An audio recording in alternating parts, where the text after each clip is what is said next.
Continuamos en UPAO Noticias, siempre en vivo por la señal digital 3.1 HD y por el fanpage Vive UPAO TV. Son las 5:21. Y como decíamos al inicio del programa, este domingo 6 de junio es la segunda vuelta electoral. Vamos a elegir al futuro presidente de la República, quien gobernará los próximos 5 años en una fecha tan especial conmemorativa como son los 200 años de nuestra independencia nacional.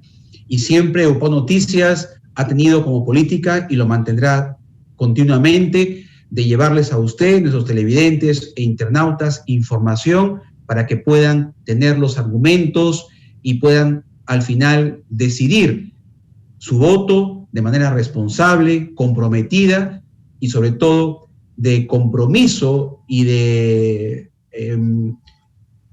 motivación para que nuestro país tenga pues el mejor futuro y logre el desarrollo que todos como peruanos anhelamos en nuestra patria. Vamos a conversar la tarde de hoy con el doctor Roberto Palacios. Él es abogado constitucionalista y haremos una breve reflexión de lo que fue ayer precisamente el último debate presidencial entre los dos candidatos que disputan ser el presidente de nuestro país, la señora Keiko Fujimori y el profesor Pedro Castillo. Doctor Palacios, bienvenido a UPAO Noticias.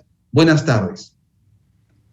Buenas tardes, Beto, y un saludo especial a todos tus televidentes.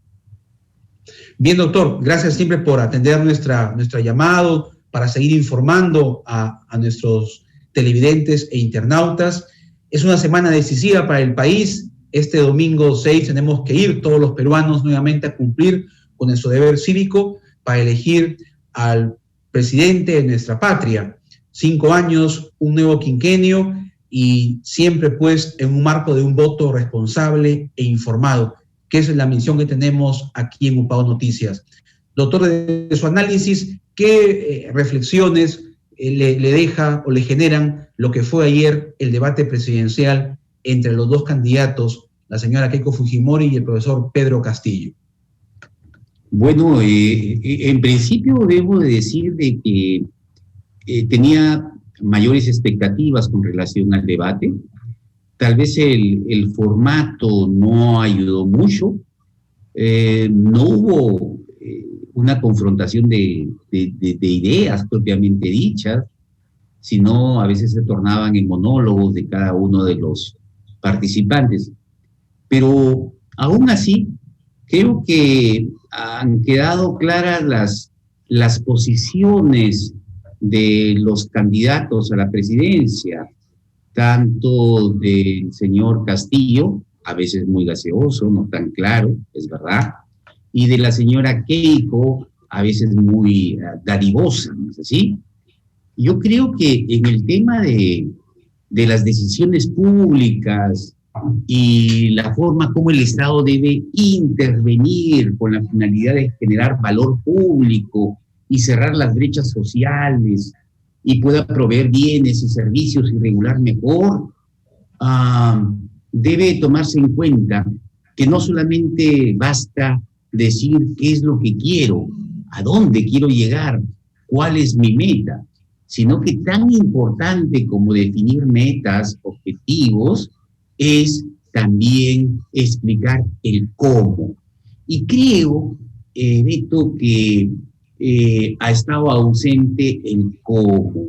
Hemos visto que han habido muchas propuestas darivosas, hasta populistas, de competencia, ya no pensión 65, ahora pensión 60, el bono a las familias que han perdido a algún ser querido, que es muy lamentable, es verdad. Y a propósito de eso, ya no son cerca de 68,000, sino son más de 180,000 soles, lo que debería llamar a la reflexión, bueno, las muertes, por supuesto, pero también el tema del presupuesto, si se va a continuar con el bono. En general, lo veo así, Beto. No ha habido una confrontación de ideas, sino una exposición de algunas cosas que se quieren realizar. Así es, doctor. Ahora, es importante, hemos venido en varias oportunidades dándole información a nuestro público, a los televidentes e internautas, de una propuesta que siempre ha sido materia de análisis, de discusión, de la reforma de la Constitución política del Estado. Una propuesta que hace justamente el profesor Pedro Castillo, y se menciona una asamblea constituyente, para que el público tenga una visión mucho más clara de qué es una asamblea constituyente, doctor Palacios, y qué funciones cumple esta en el contexto de lo que el candidato, el profesor Castillo, ha venido insistiendo constantemente en un cambio de constitución, respetando la voluntad popular. Mire, cuando hablamos de asamblea constituyente, tenemos que hablar necesariamente del poder constituyente o poder originario. Un Estado se funda con la Constitución, más allá del origen del Estado, por supuesto. La Constitución o Carta Fundamental es la que contiene dos dimensiones importantes: el reconocimiento y la garantía de derechos fundamentales y la organización, estructura y funcionamiento del Estado. Para crear el Estado o para refundar el Estado necesitamos del poder constituyente que su poder reside en el pueblo. Y el poder constituyente, a través de sus representantes elegidos por el pueblo, tiene la única función de darnos una constitución, es decir, de darnos esa nueva estructura y organización del Estado peruano, y de que se reconozcan y garanticen los derechos fundamentales. No existe otros límites al poder constituyente que la soberanía popular. En el caso de la Constitución de 1993, en su artículo no prevé la posibilidad de una asamblea constituyente, es decir, de un poder constituyente, de que el pueblo elija a sus representantes para que nos den una nueva constitución. Lo que sí prevé es la posibilidad de una reforma de la Constitución, que puede ser total, puede ser parcial, pero para ello se debe seguir el procedimiento establecido en la propia Constitución, artículo 206.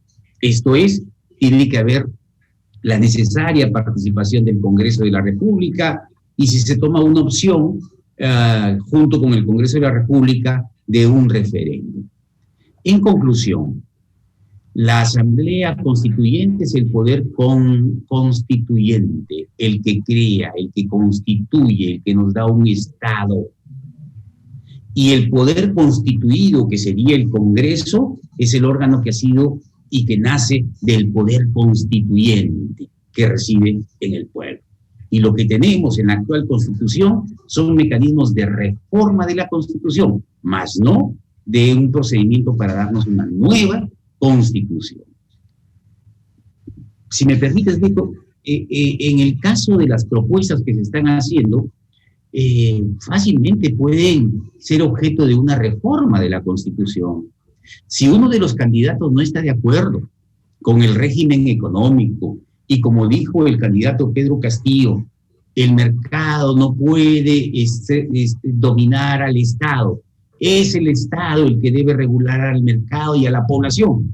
Bueno, si quieres una economía más intervencionista o intervencionista y planificada, puedes reformar la Constitución en lo que es el régimen económico, porque nuestro actual régimen económico promueve la inversión privada. Por supuesto, formalmente es una economía social de mercado. Si el candidato Pedro Castillo, que es el que abandera la propuesta de una nueva Constitución, a diferencia de la candidata Fujimori, dice que la educación sea un derecho fundamental, que la salud sea un derecho fundamental.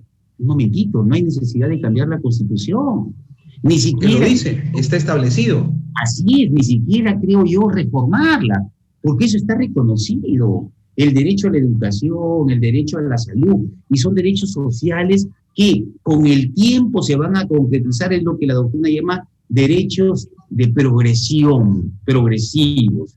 Es más, creo yo que más bien el mensaje debería ser que demos una mejor educación, un mejor servicio de salud, mejorar la calidad de la educación, la calidad de los servicios de salud.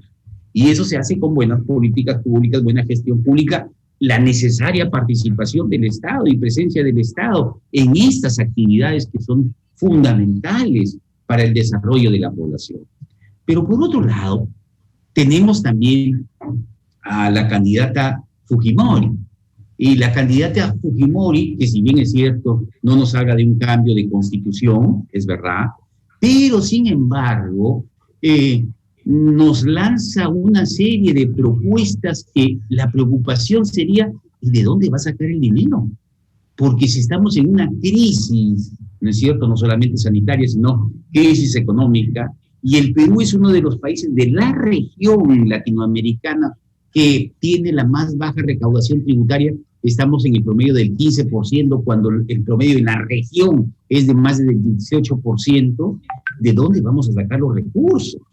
¿De dónde vamos a sacar los recursos? Y creo que esa es una situación que deberíamos mejorar, ¿no? Perfecto, doctor. En un hipotético caso, en un supuesto gobierno del profesor Pedro Castillo, él mantiene su propuesta de una nueva constitución, una asamblea constituyente.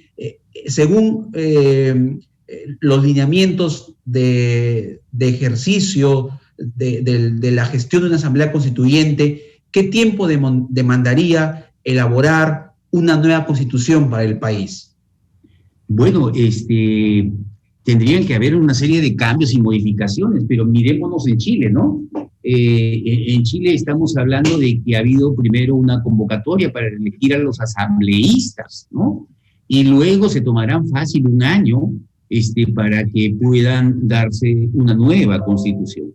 Yo creo que un año o 14 meses podría ser el tiempo que demande ello, ¿no? Pero en principio no es posible, ¿no? Constitucionalmente, con la actual constitución, no es posible. No es posible. ¿Qué tendría que pasar entonces para que eso sea viable? Bueno, hacer la reforma de la Constitución.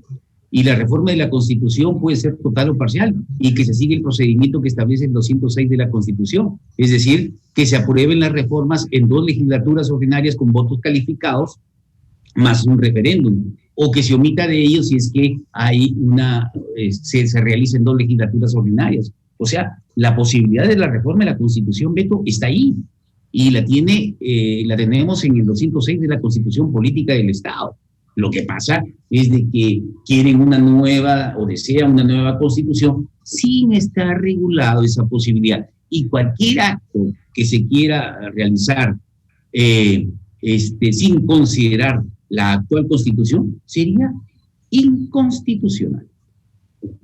Perfecto, doctor. Entonces tenemos mucha más claridad respecto a esta temática que ha sido, pues, durante toda la campaña del profesor Pedro Castillo, su propuesta de convocar al pueblo para una nueva constitución política en nuestro país. Bien, doctor, como siempre, le agradecemos mucho su participación y, como lo hemos manifestado también aquí, seguimos exhortando a la población a que se siga informando, documentando y que apele, pues, a un voto racional para poderle dar su confianza a quien merece gobernar nuestro país en los próximos 5 años. Muchas gracias, doctor Palacios, muy amable. Felicidades, Beto. Gracias. Igualmente para usted. Buenas tardes. Vamos a ir a una pausa. Son las 5:35 y regresamos con más información en UPAO Noticias.